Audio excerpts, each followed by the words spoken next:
Hello everyone, आज start करते हैं हम अपना एक नया टॉपिक ऑल्टरनेटर और ये लास्ट टॉपिक है इस चैप्टर का, यूनिट नंबर 4 का। अब देखिए सबसे पहला इसमें पार्ट है कंस्ट्रक्शन डिस्कस करते हैं। तो सबसे पहला है ऑल्टरनेटर एक 3 फेज जनरेटर होता है। सेकेंडली ये मैकेनिकल पावर को 3 फेज इलेक्ट्रिकल एसी सप्लाई में कन्वर्ट करता है।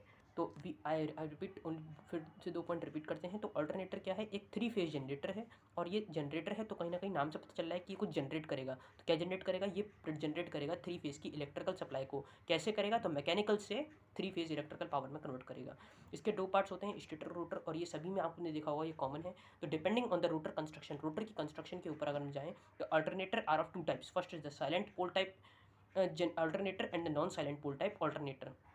ठीक है, तो ये आप इसका डायग्राम देख सकते हैं कि ये हमारा स्टेटर है, स्टेशनरी यूनिट, फील्ड वाइंडिंग है, सेलियंट पोल्स हैं, इन्हें हमने सेलियंट पोल नाम दे दिया है, और ये रोटर है। ठीक है, रोटर।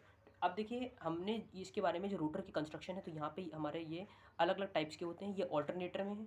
सिमिलरली हमारे रोटर की कंस्ट्रक्शन और 3 फेज इंडक्शन मोटर में भी थी, जो थी स्क्विरल केज और फेज वाउंड स्प्लिट टाइप। ठीक है, तो यहाँ पे ये है, तो आपको ध्यान रखना है, रिमेंबर रखना है नाम दोनों के, कि साइलेंट पोल टाइप है और नॉन साइलेंट पोल टाइप होते हैं।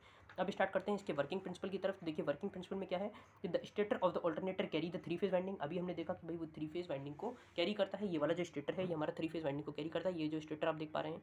ठीक है, तो the stator of the alternator carry the 3 phase winding when the rotor field poles rotate by any prime mover. ठीक है, जब ये रोटर के फील्ड पोल्स रोटेट करते हैं किसी भी प्राइम मूवर की हेल्प से, ये रोटर फ्लक्स कट करता है हमारी स्टेटर की वाइंडिंग को। इसी तरीके से ईएमएफ हमारा प्रोड्यूस हो जाता है across the stator conductor. EMF produce हो रहा है, तो ये कौन सा लॉ लग गया, इसमें हमारा लग गया फैराडे लॉ। ठीक है, Faraday law of electromagnetic induction. तो the stator windings are of the 3 phase type. हमारी स्टेटर की वाइंडिंग कौन सी टाइप की हो गई, 3 फेज टाइप की होती हैं।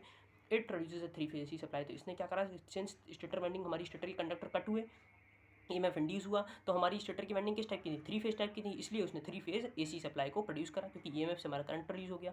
Finally the mechanical power is convert to the 3 phase AC output power, out power में कन्वर्ट हुई, and this alternator is also known as AC generator. तो इसी ऑल्टरनेटर को हमने दूसरे नाम से क्या बोला जाता है, इसे एसी जनरेटर बोला जाता है। एक बार और रिपीट कर दे रहे हैं कि स्टेटर जो ऑल्टरनेटर है वो कैरी करता है 3 फेज की वाइंडिंग को। जब रोटर फील्ड पोल्स रोटेट करते हैं किसी भी प्राइम मूवर की हेल्प से, तो रोटर फ्लक्स कट करता है स्टेटर की वाइंडिंग को। इससे क्या होता है, हमारा ईएमएफ प्रोड्यूस होता है with the help of Faraday law.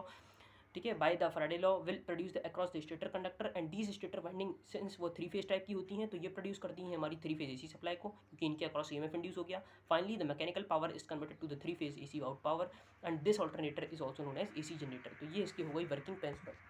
अब आते हैं इसकी एप्लीकेशंस के ऊपर। तो ये बहुत छोटा सा था, ये छोटा टॉपिक भी देखिए बहुत छोटा सा है। अब देखिए एप्लीकेशंस क्या है, तो it is use to generate the electricity in the hydro electric and thermal power plants. तो हाइड्रो इलेक्ट्रिक और थर्मल पावर प्लांट्स में इलेक्ट्रिसिटी जनरेट करते हैं। Alternator are also use in automobiles में भी यूज़ होता है टू जनरेट द इलेक्ट्रिसिटी। ठीक है, तो आई होप आपको ये चीज़ समझ में आ गई होगी। टॉपिक बहुत बड़ा नहीं था, कोई डाउट हो तो कमेंट सेक्शन में आप पूछ सकते हैं।